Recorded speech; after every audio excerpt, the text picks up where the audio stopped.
हे भगवान, आज तो जंगल के अंदर कितना घमस छाई हुई है। एक पत्ता भी हिलडुल नहीं रहा कि शरीर में थोड़ी हवा लगती।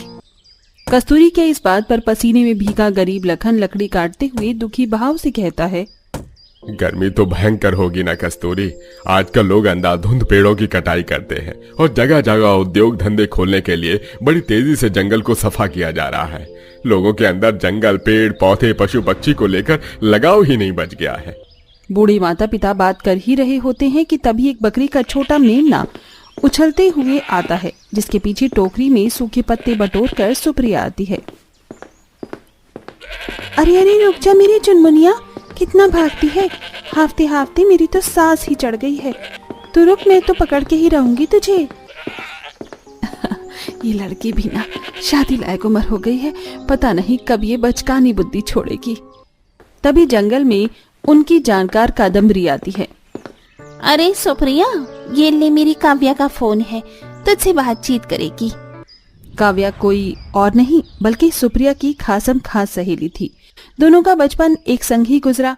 परिवार की जड़ कमजोर होने के चलते सुप्रिया का परिवार शुरुआत से ही जंगल में जोखिम उठाकर झोपड़ी डालकर रह रहा है। हेलो काव्या, कैसी है तू? कैसी कट रही है जिंदगी? मेरी तो एकदम फर्स्ट क्लास मजे में कट रही है। फिलहाल मैं अपने पति के साथ हनीमून मनाने कश्मीर में आई हुई हूँ। बड़ी सुंदर जगह है, बिल्कुल जन्नत है जन्नत। सुंदर सुंदर सफेद वादी पहाड़ियाँ। अच्छा, तो बड़ी खुशकिस्मत है, तुझे इतना प्यार करने वाला पति मिला है जो तुझे शादी के बाद तुरंत घूमने फिरने भी ले गया। चल फटाफट से वीडियो कॉल रिसीव करो, मैं तुझे यहाँ की सबसे खूबसूरत जगह दिखाती हूँ। काव्या वीडियो कॉल करती और पूरा पहलगाम देखती है। अरे वाह काव्या, ये जगह तो कितनी प्यारी लग रही है। फूल पत्ती, झरने, पहाड़, परिंदे ही परिंदे, सब कुछ बड़ा खूबसूरत है। ये कौन सी जगह है? ये पहलगाम पॉइंट है, कश्मीर का जीता जागता स्वर्ग। हर शादीशुदा जोड़ा यहाँ पर घूमने जरूर आता है। मैं तो कहती हूँ शादी के बाद तू भी पहलगाम घूमने जरूर आना। अच्छा चल, मैं रखती हूँ। इतना कहकर काव्या फोन कट कर देती है। तभी कादम्बरी घमंड से टोंड मारती है। हाँ, सभी की किस्मत में मेरी बेटी की तरह कश्मीर घूमना फिरना थोड़ी ना लिखा है। बुरा मत मानना सुप्रिया, पर तुम्हारा पिहर इतने घने जंगल में है तो ससुराल कश्मीर में थोड़ी ना मिल जाएगा। ज्यादा से ज्यादा किसी झुग्गी झोपड़ी में बिहाती जाओगी। कादम्बरी की तंजबाजी सुप्रिया के करीब माता पिता के सीने में खंजर के जैसी चुभ जाती है। देखते ही देखते जंगल के अंदर घना अंधेरा छा जाता है। तीनों झोपड़ी में रूखी सूखी रोटी खा रहे होते हैं। माँ, बाबूजी, एक रोटी दूं आपको? नहीं नहीं बेटिया, रहने दे, पेट भर गया। भरे दिल से लखन एक टुक रोटी तोड़ता है और फुट फुट कर रोने लगता है।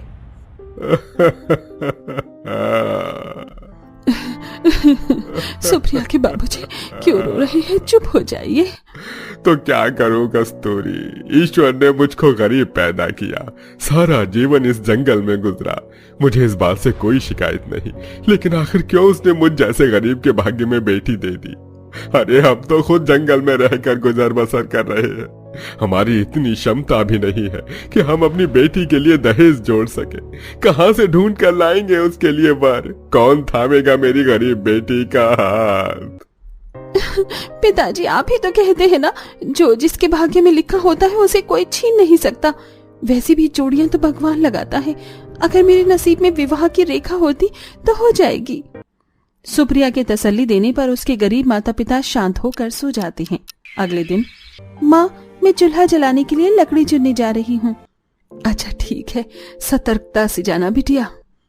हंसमुख सुप्रिया मन में मगन होकर गीत गुनगुनाते हुए जंगल की गहराई में बढ़ती है। दिल है छोटा सा, छोटी सी आशा, मस्ती भरे मन की भोली सी आशा, चांद तारों को छूने की आशा, आसमानों पे उड़ने की आशा। दिल है छोटा सा, छोटी सी आशा। somebody please help me, मेरी मदद कीजिए। सुप्रिया डरते डरते कहती है, कौन है यहाँ? जख्म में कराहते हुए वैभव बेहोश हो जाता है। कुछ हाथी, हिरन, खरगोश, जंगली जानवरों का झुंड उसे घेरे हुए थे, जो कि सुप्रिया के लिए उसका परिवार था। सुनिए, उठिए, उठिए। हे भगवान, ये तो काफी ज्यादा जख्मी है। हाथी मेरे साथी, मेरी मदद करो। हाथी सूंड से उसे उठाकर झोपड़ी तक जाता है, जहाँ लगभग 2 दिनों तक सुप्रिया, उसके माता पिता उसकी सेवा पानी करते हैं। बेटा, तुम्हें होश आ गया, ये लो थोड़ा खाना खा लो। आंटी जी, आप लोगों ने मेरी जान बचाई है। मैं आपका तहे दिल से आभारी हूँ। शक्ल से तो तुम बाहर के लगते हो। कहाँ से हो? जी, कश्मीर का निवासी हूँ। यहाँ घूमने फिरने आया था, लेकिन जंगल के बाहर मेरी गाड़ी खराब हो गई थी। इसी बीच एक शेर ने हमला कर दिया, लेकिन इस जंगल के बाकी जानवर बड़े वफादार हैं, उन्होंने मुझे बचा लिया। वो इसलिए क्योंकि वो सारे जानवर मेरी बिटिया सुप्रिया के पालतू हैं। इसे जानवर से बड़ा लगाव है। इतने में वैभव के माता पिता पुलिस समेत आ जाते हैं। वैभव मेरा बच्चा, भगवान का शुक्र है तू सही सलामत है। मगर माँ, पिताजी, आप दोनों यहाँ कैसे आए? बेटा, पिछले 3 दिनों से तेरा कॉल नहीं मिल रहा था। तेरी माँ बहुत बेचैन थी। तेरा नंबर ट्रेस करवाया तो इस जंगल का पता मिला। अब चले? बहन जी, भाई साहब, अब तो काफी अंधेरा हो गया है। आज रात भर के लिए आप लोग यहीं ठहर जाइए, क्योंकि अब जंगली जानवर अपनी मान से बाहर निकलने चालू हो गए होंगे। सुप्रिया वैभव और उसके माता पिता को अपने हाथों से चूल्हे का खाना बनाकर खिलाती है। वहीं लखन उनके लिए मीठे फल तोड़कर लाता है। सुषमा को सुप्रिया अपनी बहू के रूप में जज जाती है। अगले दिन, बहन जी, भाई साहब, इस जंगल के अंदर इतनी अथाह गरीबी में भी आप लोगों ने जिस प्रकार हमारा आदर भाव किया है, मुझे आपकी बच्ची अपने बेटे के लिए जच गई है। अपनी बेटी के लिए कश्मीरी परिवार वालों से शादी का प्रस्ताव देकर गरीब माता पिता राजी खुशी सुप्रिया की शादी करवा देते हैं और सुप्रिया अपने जंगल का मायका छोड़कर कश्मीर के ससुराल में आ जाती है। कश्मीर का नजारा किसी जन्नत की वादियों जितना खूबसूरत था। सफेद बर्फ से ढके ऊंचे पहाड़, पहाड़ों से बहते झरने, झील और हरे भरे मैदान के बीच में कई सैलानी तंबू डालकर कैंपिंग कर रहे थे। सैकड़ों शादीशुदा जोड़े घूमने फिरने आए थे। तो मेरी प्यारी बीवी को कैसा लगा कश्मीर देखकर? बहुत ही खूबसूरत है जी। मैंने इतनी सुंदर जगह कभी नहीं देखी थी। कश्मीर वाकई जन्नत है। थोड़ी ऊंचाई पहाड़ी रास्ता पार करने के बाद ससुराल आ जाता है। रात में, सुप्रिया बहू, ये रजाई अपने कमरे में रख लो। रात में कश्मीर का तापमान काफी ठंडा रहता है। जी माँ जी। दोनों पति पत्नी प्यार भरे पल गुजारते हैं। अरे सुप्रिया, तुम्हें तो कब कब ही छूट रही है। रुको, मैं तुम्हारे लिए कश्मीर स्पेशल कावा बनाकर पिलाता हूँ। वैभव बड़े प्यार से अपनी नई नवेली पत्नी को कावा बनाकर पिलाता है। कुछ देर बाद, धन्यवाद जी, अब जाकर शरीर में थोड़ी गर्माहट आई है। वैसे रात में कश्मीर का नजारा देखने में बड़ा खूबसूरत लगता है। देखना चाहोगे? चलो आ जाओ। दोनों पति पत्नी घर से बाहर आते हैं, जहाँ बर्फीली हवा चल रही थी। तभी सुषमा डर कर कहती है, तुम दोनों इतनी रात को बाहर क्या कर रहे हो? भीतर आ जाओ। रात के टाइम बाहर बिल्कुल महफूज नहीं। ये कश्मीर है बहू। अगर जन्नत कश्मीर है तो जहन्नुम भी कश्मीर में है। सुषमा का ऐसी बातें सुप्रिया के कश्मीर के लिए बस एक ख्वाब भरे दिल में खौफ पैदा कर देता है। सुप्रिया पहाड़ों से लकड़ी काट कर लाती, सब्जी खरीदने के लिए काफी नीचे बाजार जाती। धीरे धीरे वो अपने कश्मीर के ससुराल के रंग में ढल जाती है। इसी तरह हफ्ते 2 हफ्ते हो जाते हैं। माँ, कल मेरे दफ्तर की छुट्टी है, तो मैं सोच रहा हूँ सुप्रिया को सोनमर्ग और पहलगांव घुमा ले आऊं। अरे हाँ, क्यों नहीं वैभव बेटा, तेरी बीवी है, जब मन चाहे घूम लिया। बहू का भी थोड़ा मन बहल जाएगा, लेकिन दिन को ही लौट आना, कहीं शाम न ढल जाए। हाँ सुषमा जी, तुम भी टाइम की पाबंदी लगाती रहती हो। जब नई शादी हुई है दोनों की, दोनों पति पत्नी के जोड़े को उनके हिसाब किताब से जाने दो। ठीक है बच्चों? अगले दिन सुप्रिया कश्मीर घूमने जाने के लिए किसी नई सुहागन की तरह सजती सवरती और 16 श्रृंगार करती है। इतनी दूर दूर से लोग हनीमून बनाने के लिए कश्मीर आते हैं। मेरी किस्मत तो कितनी अच्छी है जो मेरा ससुराल कश्मीर में है। काव्या ने मुझे वीडियो कॉल पर पहलगाम दिखाया था, वो बहुत अच्छी जगह है, मैं वहीं जाऊंगी। अच्छा जी, तो मेरी प्यारी बीवी को पहलगाम घूमने जाना है। चलो चलो आप। दोनों जैसे ही घूमने जाने के लिए दरवाजे से बाहर निकलते हैं, तभी खौफजदा शक्ल लिए ससुर घर में घुसकर दरवाजा बंद कर देता है। अरे वैभव बेटा, दुल्हन को लेकर कहीं मत जा। पर हुआ क्या है पिताजी, और आप इतना हाफ क्यों रहे हैं? अरे बेटा, अभी थोड़ी देर पहले पहलगाम में बड़ी दर्दनाक घटना घटी है। कुछ काफिर आतंकियों ने 26 निर्दोष हिंदुस्तानियों को मार गिराया है। बेचारे उनके परिवार वाले बड़ा रो बिलख रहे थे। जब तक हालात नहीं संभलते घर से बाहर नहीं निकलना। अपने कश्मीरी ससुराल को लेकर ऐसी आतंकी भरी समाचार को सुनकर सुप्रिया थर थर कांप जाती है। चप्पा चप्पा के हर कश्मीरी निवासी इस घटना के बाद अपने घरों से कई दिनों तक बाहर नहीं निकलते।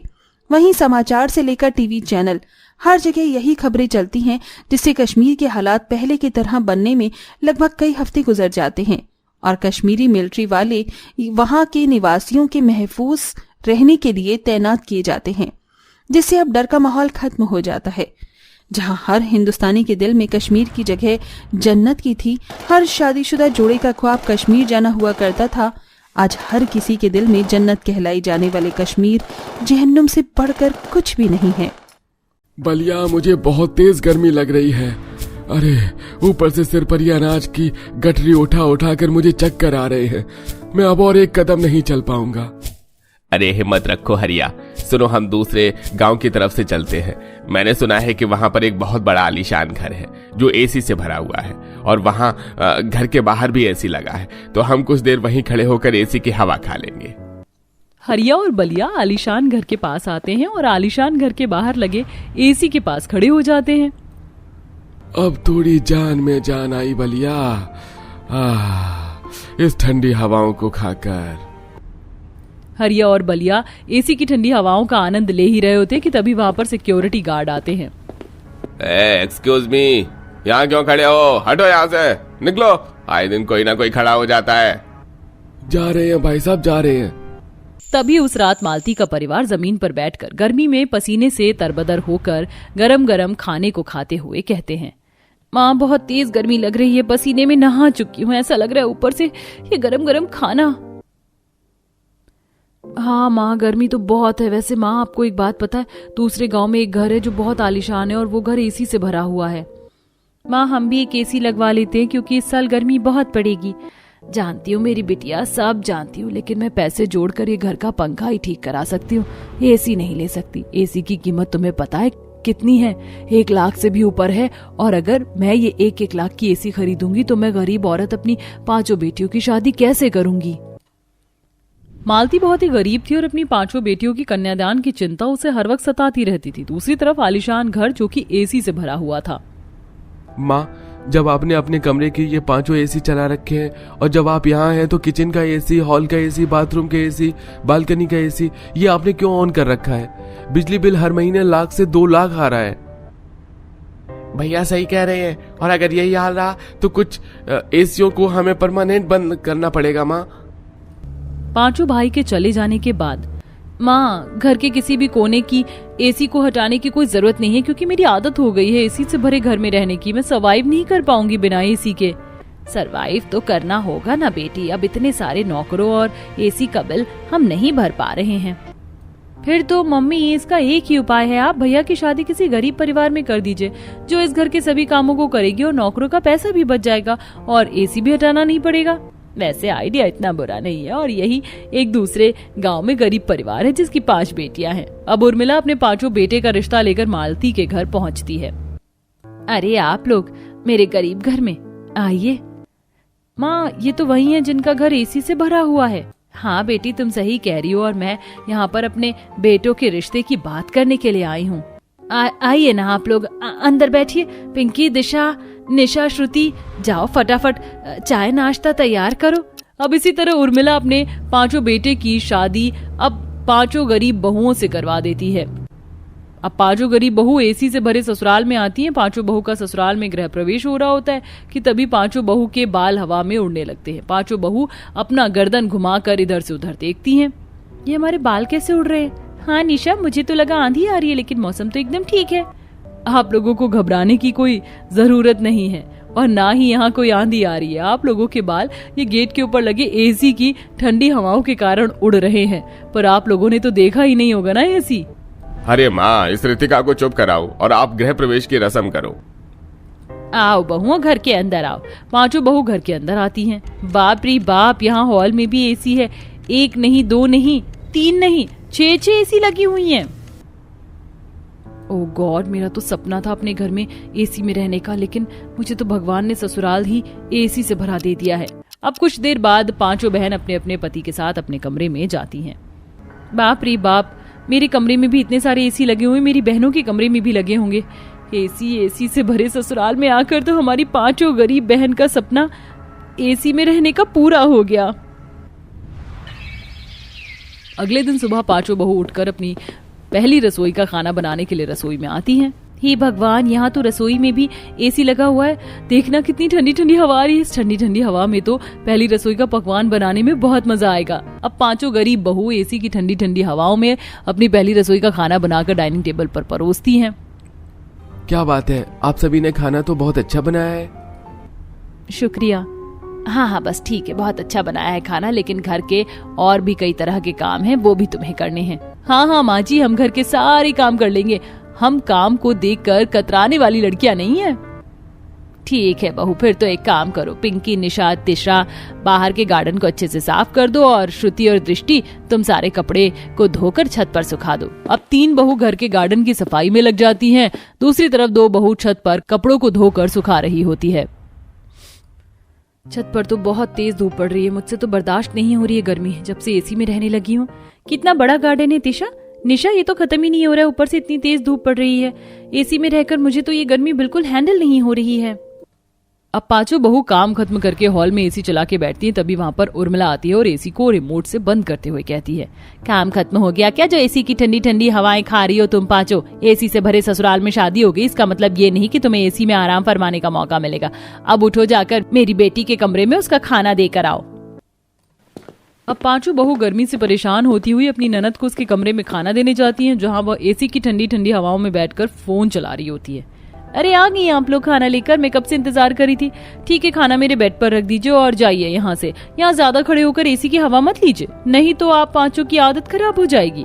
उर्मिला का अत्याचार बढ़ता ही जा रहा था। वह अपने पांचों बेटों के ऑफिस चले जाने पर उनके कमरों की एसी बंद कर देती थी, जिसके कारण पांचों बहू इस भीषण गर्मी में अपने कमरों में बिना एसी पंखे के रहा करती। वहीं सास और नंद एसी की ठंडी ठंडी हवाएं खाती। अब कमरों के एसी बंद होने के कारण पांचों बहू घर के बाहर चौखट के पास बैठ जाती और एसी की ठंडी ठंडी हवाएं खा रही होती हैं। मेरा तो मन कर रहा है इस चौखट के पास ही अपना बिस्तर लगाऊं और सो जाऊं, गर्मी से बहुत परेशान हो गई हूं। तभी वहां पर रितिका आती है। ये सब क्या है भाभी, आप पांचों को बस एसी में सुस्ताने का मौका चाहिए होता है। अभी माँ को बुलाया ना तो 1 सेकेंड में आप पांचों की खटिया खड़ी हो जाएगी। नहीं रितिका, हम जा रहे, तुम माँ जी से मत कहो कुछ भी। अब इसी तरह से पांचों बहू कभी सर्दी कभी गर्मी में रह रहकर दोनों ही टेम्परेचर को बर्दाश्त करने लगी थी।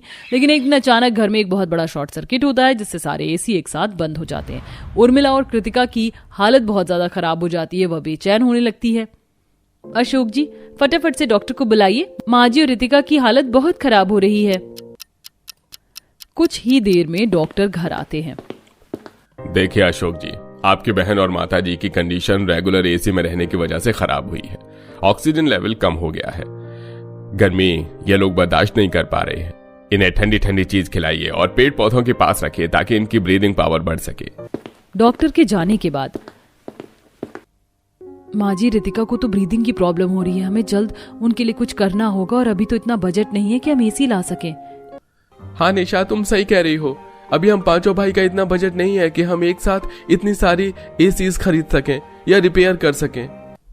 ये सब सुनने के बाद पांचों बहू अपनी सेविंग से 2 छोटे कूलर लेकर आती हैं, जिसमें पानी भरकर वह अपनी सास और नंद के पास रखती हैं। ठंडी ठंडी हवाओं से अब उर्मिला और रितिका की ब्रीदिंग पावर ठीक हो रही थी। साथ साथ ही पांचों बहू अपनी सास और ननद को ठंडे ठंडे फ्रूट्स भी काट कर दिया करती थी। माँ जी, अब आपकी सेहत कैसी है? रितिका, तुम ठीक हो? अपनी पांचों बहू पर इतना अत्याचार करती उर्मिला और रितिका को अब अपनी गलती का एहसास हो रहा था, उन्हें शर्मिंदगी महसूस हो रही थी। तभी उर्मिला कहती है, बहू, मुझसे बहुत बड़ी गलती हो गई जो इतनी संस्कारी बहू पर मैंने इतना अत्याचार किया। मैंने तुझे इतना तकलीफ दिया, गर्मी में घुट घुट कर जीने के लिए छोड़ दिया, लेकिन तूने फिर भी मेरी सेहत का और मेरी बेटी की सेहत का इतना ख्याल रखा। मुझे माफ कर दो, मैं तुम पांचों से माफी मांगती हूँ। भाभी मुझे भी माफ कर दो, मैं भी आप पांचों से माफी मांगती हूँ। माँ जी आप माफी मत मांगिए, आप बड़ी हैं और रितिका तुम हमारी बहन जैसी हो, तुम्हें भी माफी मांगने की कोई जरूरत नहीं है। अब पांचों बहू से मिला ये प्यार उर्मिला और उसकी बेटी की सोच को हमेशा के लिए बदल देता है, जिसके बाद पांचों बहू अपने एसी से भरे ससुराल में खुशी खुशी रहने लगती हैं।